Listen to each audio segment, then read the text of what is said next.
ကောင်းခဏကြိုက်တဲ့လူတွေကလေလူမှုပြဿနာတွေမှာလည်းတိတ်အဆင်မပြေဘူးစီးပွားရေးလည်းတိတ်အဆင်မပြေဘူးဘာကြောင့်လဲဆိုတော့စိတ်ကတိုးလွယ်နေတာကိုကောင်းကကြိုက်နေတဲ့ခါကျဘယ်သူမှအမြင်မကြည့်ဘူးအိမ်တွင်းရေးလည်းအဲ့လိုပဲမအေးချမ်းဘူးတရားရောက်ကိုမြင်နေဆိုဒေါသထွက်လဲတယ်စိတ်ဆိုးလွယ်တယ်စိတ်တိုးလွယ်တယ်နော်အဲ့လိုမျိုးတွေဖြစ်တတ်တယ်ဘောက်အရင်ကြိုက်နေတယ်ခဏကြိုက်နေတယ်ဒါပေမဲ့ကြိုက်ခဲပြောက်စေတောက်တယ်ခဏပြန်ကြိုက်နေတယ်ဆိုရင်ဒီချက်တွေကိုပြန်ဆက်နောက်ကျောတွေရောတက်သလားခေါင်းတွေလည်းမူးသလားတခုကြိုက်တဲ့ခါမှာလက်တွေကခြေတွေကအားမရှိဖြစ်နေသလားငါလာတာတွေကိုစိတ်လေးကြီးဖြစ်နေတာလားနော်ဖြစ်နေတယ်ဆိုသိချရတယ်ဒါဆိုအာယုံကျောအားနေပြီးတော့ခေါင်းကြိုက်တာအာယုံကျောအားနေပြီးခေါင်းကြိုက်တာဂရုမစိုက်ဘူးဆိုရင်လေဖြန်းတဲ့ယောဂလေဖြတ်တဲ့ယောဂအတိတ်မိတဲ့ယောဂတွေအများကြီးဖြစ်သွားနိုင်တယ်ရစဆိုရင်လည်းခေါင်းခဏကြိုက်တယ်လို့စေးတောက်ရမှာခဏမေ့တာသိရမလားမေ့တာတရေဆိုမေ့သွားပြန်ပြီးမတော့ဖြစ်ဘူးမေ့သွားပြန်ပြီးမတော့ဖြစ်ဘူးအဲ့လိုမဖြစ်ဖို့ဒီမှာတရက်ကိုတစ်ခွက်ရင်းနှီးချမ်းတောက်တယ်ရင်းနှီးချမ်းကတော့တောက်ဖို့မမေ့ဘာကြောင့်လဲဆိုတော့ထမင်းစားတိုင်းတောက်နေကြဆိုတော့ဗောနော်ဒါကိုမနေ့ထမင်းစားရင်တရက်ကိုတစ်ခွက်တစ်ထုပ်လောက်ဖြော်ပြီးတော့တောက်လိုက်ပြီးဆိုအဆင်ပြေတယ်ဗောနော်အဲ့တော့ခေါင်းခဏကြိုက်နေတဲ့မျိုးစုပြောရဲ့လက္ခဏာတွေအားလုံးနဲ့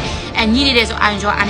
နေတယ်ဆိုရင်တော့စိတ်ခံကိုတော့လိုအပ်တဲ့ဆေးကိုတောက်ဆေးမတောက်ချင်ဘူးဆိုရင်ဒီလိုမျိုးဖိတက်စာတစ်ခွက်အမြဲတမ်းတောက်ပြီးဗောနော်မျိုးစုဆိုလည်းတောက်နေပါတယ်ဒါလေးကမျိုးစုစီမှာလည်းရှိတယ်နော်တပူးမှာ2300ပဲရှိတယ်လိုချင်တယ်ဆိုရင်တော့ဒီ TikTok စီပြီးတော့ဘိုင်လာပြီးတော့မှာပြရတယ်နော်